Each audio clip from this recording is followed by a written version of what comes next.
زۆر باشە سەرچاوەیەک بۆ کوردستان 24 ئاشکرای کرداهاتی نەوتی هەرێمی کوردستان لە حسابێکی بانکی تایبەت دادەنرێت و ڕاشی گەیان لایەنەکانی ئیدارەی دەوڵەت لەسەر پشتی هەرێمی کوردستان لە بودجە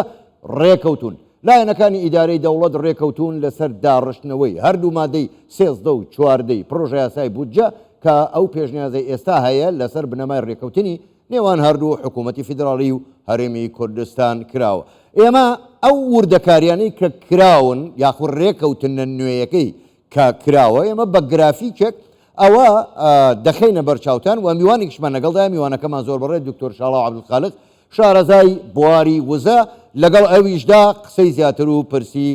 زیاتریش دەکەین. کاک دکتۆر شاڵاو بەخێر بێ گەلێک سپاس بۆ بەشداریکردنتان لەگەڵمان لەگۆشتی ژووری هەواڵ سەرەتا دەچینە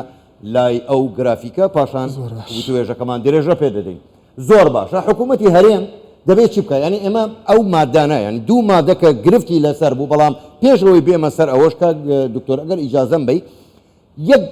خەلەل هەبوو لە پەرلەمان نازانم بۆ نە دەستای سەرۆکایەتی پەرلەمان نە پەرلەمانتاران بە ئاشکرا پێشێلی مادەی 62 دەستوریان کرد پەرلەمان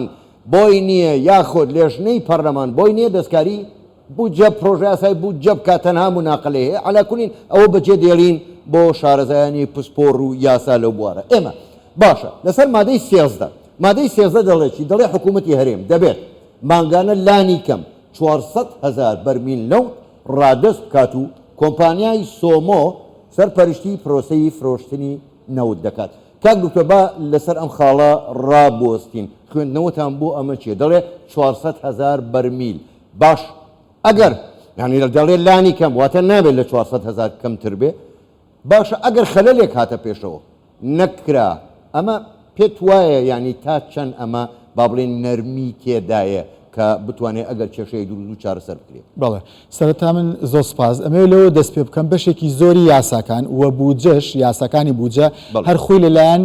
حکوومەتی فیدراالی و پێشێل کراوە ئەمە سەرەتا بەڵام ئەگەر بۆ بیرکردنەوەی پشت ئەم بڕیارە بگەڕێنەوە بۆ ئەم مادەیە بگەڕێنەوە ئەکەوێتە نێوان دووسێ ڕەهەندەوە ڕەهەندێکی سەروەریە ڕەهەندێکی دەستوریە ڕەهەندێکی سیاسیە کە یاری بە هەردووچانەکە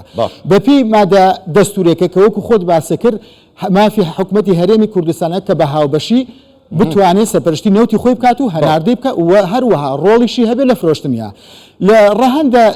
بڕواپێکردنەکە و سەربەخۆیەکەشە مافی خۆیەتی لە ڕووی جیۆپۆلیتیکیەوە کە ئەمە پەیوەندی بە بازاڕی نەتەوە سێهەمینە پەیوەندی بە 400,000 بەرمیلەکەەوە ئەو 400,000 بەرمیلە بەڕاستی ئەگەر بە شێوازێکی وازحتیادا نەنووسرێ ئەگەر بارودۆخێکی تایبەت یاخود هەر بارودۆخێکی تەکنیکی هاتە پێشەوە بۆ حکوومەتی هەرێمی کوردستان ئەوە حکوومەتی فیدراالی قەرەبووی ئەو 400,000 بەرمیلە ئەکا یاخود هاوکاری حکوومەتی هەرێمی کوردستانەکە لە ڕێی تەکنیکیەوە ئەو کاتە حکوومەتی هەرێمی کوردستان تەسەوڕەکەم ئەکەوێتە ژێربارێکی قورسەوە. زۆر باشە با بینە سەر خاڵێکی ترە گەر هاوکارانمان زۆر باشە هەر لە سەرمادەی 13 ڕادەوەسین دەڵێکی ئەگەر بە هەر هۆکارێک بۆەوەی کە ئێمە باسمان کرد حکوومەتی هەرێم نەیتوانی 400,000 بەرمیل نەوت هەناردە بکات بەڵام لێرە خاڵەکەی ئەوە دەبێت هەمان بڕ بزانە لێرە دەڵێکی بۆ پێداویستی ناوخۆیی بە وەزارەتی نەوت بدادواتە جارێکی کە هەرێم هەر دەبێ پابند بێ بە 400 بەرمیلەکە. باشە ینی ئەمەیان خوێندنەوەتان بۆ ئەمەیان چی من دوو خوێندنەوەم بۆ هەیە یەکەمیان لەسەر ئاستی نێودەوڵەتی تۆ ئەو سەروەری نێودەوڵەتێکە کە ناو بازاڕی نێودەوڵەتی وزێ ئەوە لێ ئەیانێ لەم ڕێگەیەوە قەنەعەت بە کۆمپانیا نێوتەکان و حکوومەتەکانی دەوروبەرمان بکەن کە ئێمە ئەگەر ئێوە ڕێگاژ نەدەن بە هەناردەکردنی ئەوە ئێمە ئەتوانین لێرە لێوان وەرگرین و لە شوێنیچکە قەرەبووتان بکەینەوە. دوو ئەوەی کە پەیوەندی بەمەوە هەیە ئەویش ئەوەیە ئەم پێداویستیە ناوخۆیە دوو بەشە بەشێکی ئەو نەوتەیە کە کەوتوتە ناوچەی ژێ دەسەڵاتی حکوومەتی هەرێمی کوردستان هی دوای 2003 ئەو بەشێکی تریشی ئەکەوێتە ناوچە جێناکۆکەکان کە ئێستا کێشەی سەرەکی لەسەر ئەوەیە کە خاڵێککە دانراوە ئەڵێ ئەبێ حکوومەتی هەرێمی کوردستان بە هاوبەشی لەگەڵ حکوومەتی فیدراڵە هەوڵ بن بۆ دەستگرتن بەسەر چیە زیاتر حکوومەتی بەغداد دەستگرێ بەسەر جێناگۆکانە کە ئەمەش کێشەیەکە بۆ ئەم 400,000 بەرمیلە دروستە. زۆر باشە بابێنە سەر بڕگەیەکی تر هەر لە سەر مادەی 13 دەمێنینەوە دەڵێکی دەڵێ وەزارەتی دارایی تێچووی بەرهەمهێنان و گواستنەوەی بڕی نەوتی بەرهەمهاتوو لە ئەستۆ دەبێت لە ژێر ناوی تێگڕای تێچووی بەرهەمهێنان. من پرسیارەکەم کاک دکتۆر ئەمەیە کەواتە دەبێ عێراق بەپێی ئەم بڕگەیە دەبێ ئەوان بچنە ژێرباری تێچووی دەرهێنانی نەوتواتە ئەو داواکاریەکانی کۆمپانیەکە نەوتیان کڕیوە دەچنە ژێرەباری کەواتە دەبێ هەموو ئەو گرێبەستانی هەرێمی کوردستان کردنی دەبێ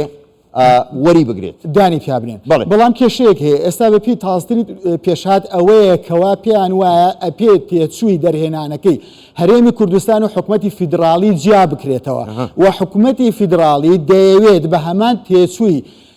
دەرهێنانی نەوتی باشووری کوردستان و باشووری هەرزانترە بە هەمان کە بە شێوەیەکی گشتی زۆر هەرزانترە لەوەی هەرێمی کوردستان دەیەوێت ئەم دوو بڕە جیا بکاتەوە کە دەبێت نوێنەرانی ئێمە لە ناو حکوومەتی فیدراالی و لە ناو پەرلەماندا دان بۆیان بنێن کە دەبێت بە هەمان تێچوو بە هەمان بڕبێ ئەو کاتە ئەتوانین بڵین دان دەنێ بەو تێچووی کە کۆمپانیەکان خسویانەتە بەر حکوومەتی دکتۆر بابێنە سەر مادەی چواردەک ینی ئەمە بڵین مەترسی زیاتر تێدا بوو لە بابینە سەر بڕگەی ئەلف دەڵێکی کە ئەو مامانە باسی گۆڕانکاریەکان دەکەین کە ڕێکەوتنی لەسەر کراوە داهاتی نەوتی فرۆشراوی هەرێم دەخرێتە سەر هەژمارێکی بانکی کە لە بانکی ناوەندی عێراق دەکرێتەوە چه بانکێک بۆ ئەم کارە ئایا ئەمە هەر ڕێک لە ژێر دەستی دەوڵەتی عێراقدا دەبێت یاخود بە هەماهەنگێ لەگەڵ هەرێم ئەمە یەکێکە لەو کێشانی کە حکوومەتی هەرێمی کوردستان دەیەوێت گفتوگۆی لەسەر بکە هەر هەژمارێک بێ ئەبێ ئەو هەژمارە بێ کە بە هاوبەشی بەڕێوە ببرێ ڕێکەوتنی لەسەر کراوە بەڵێ ڕێکەوتنی لەسەر کراوە کە دەبێت سەرۆکی حکوومەتی هەرێمی کوردستان بە ڕێزکاک مەسعود ئەوە دەسەڵاتی یەکەم بێت لە پاڵ سەرۆک وەزیرانی عێراقە بەڵام ئەمە لە بەرگەی یەکەمە کاکدوتۆ سەر بەرگەکەی تر لەم هەژمارە بانکەیە دەبێ حکوومەتی هەرێمی کوردستان بتوانێ سەروەری بەسەرا هەبێ ئەگەر حکوومەتی فیدراالی کێشەی بۆ دروستکە باش لێرە دەڵێکی دەڵێ وەزارەتی دارایی ئەمە بەرگەی باە بەشی کوردستان بەپێی حکوومەکانی یاسای بودجە دەخاتە سەر هەژماری بانکی حکوومەتی هەرێم ئەمە خاڵێکی گرنگە و زۆری باشە و سەرۆک وەزیرانی هەرێمی کوردستان دەسەڵاتی خەرجکردنی هەبێ من دەبێت لەسەر ئەمە ڕابۆستین کەواتە ئەو پارەیە ئەو بودجەیە یا ئەو شایستەدارانێ کە دێتە ئەم بانکەی حکوومەتی هەرێم دەسەڵاتی خەرجکردن و تەسەڕوف پێوەی دەسەڵاتی سەرۆک وەزیرانی هەرێم بەڵێ ئەنجاوەیەکی کە لەو کەسێک کە دەڵێت سەرۆک وەزیران تەخویلی بکات بەڵێ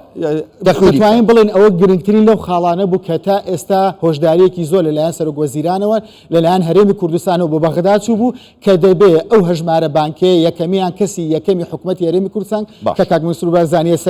دەسەڵاتی هەبێ بەسەرا کە خۆشبەختانە ئەمەیان جێ کردوێتەوە هیوادارم لە ئاخر ڕەشنووسی شابچێتە ناو پەرلەمانەوە دووهەمین ئەگەر ئەمە بکرێ ئەو کاتە ترسی